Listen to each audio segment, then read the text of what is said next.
நான் என்ன அடுப்பா உதுறேன்? என்ன நெருப்பால அடிக்குது? ஆமா, இது என்ன ராகம்? அக்னி ராகம். அக்னி ராகமா?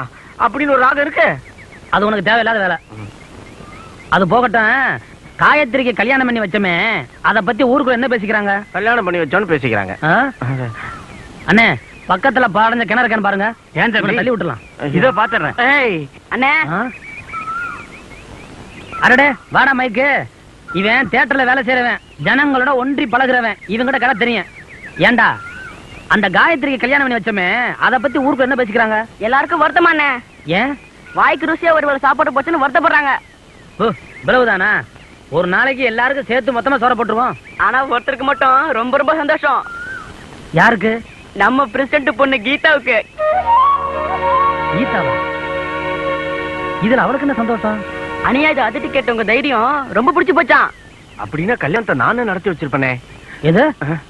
அவன் தியேட்டர்ல வேலை பாக்குறவன், அதான் சும்மா நீங்க விடுறான் தம்பி. நீங்க வேற என்ன, அவன் நம்ம கூட இருக்கிறவன் பொய்யெல்லாம் சொல்ல மாட்டான். ஆமா, கீதா வேற என்ன சொல்லுச்சு? அண்ணே வாங்க தனியா போய் பேசுவோம். பரவாயில்ல, இங்கேயே பேசலாம். இந்த பொடி பசங்க மட்டும் பேசக்கூடாதுண்ணே, வாங்க. ஒரு பொடி பையன் நம்மள பொடி பையங்கிறான். இதை எப்படியே விட்டோம் கதை கந்தலாயிடும். அவனை கவுத்துடணும். யோசிக்க ஒரு ராகம் வாசி. இதோ மைக்கு உள்ளத சொல்லு, என்ன நடந்துச்சு? அண்ணே, அந்த அக்கா நீங்க பிறந்த நேரம், நாலு, நட்சத்திரம், ராசி எல்லாம் கேட்டாங்க. நீ சொன்னியா? உங்களை கேட்காம சொல்லுவானா? அதான் நான் பார்த்தேன். வேணும்னா சொல்லுங்க, சொல்லிடுறேன். டேய், இந்த லக்னம் சொல்றது ராசி சொல்றதெல்லாம் இங்க வச்சுக்காத. போனோம் பார்த்தோம் பேசணும், அத்தோட நிறுத்திக்கணும். புரியுதா? போ.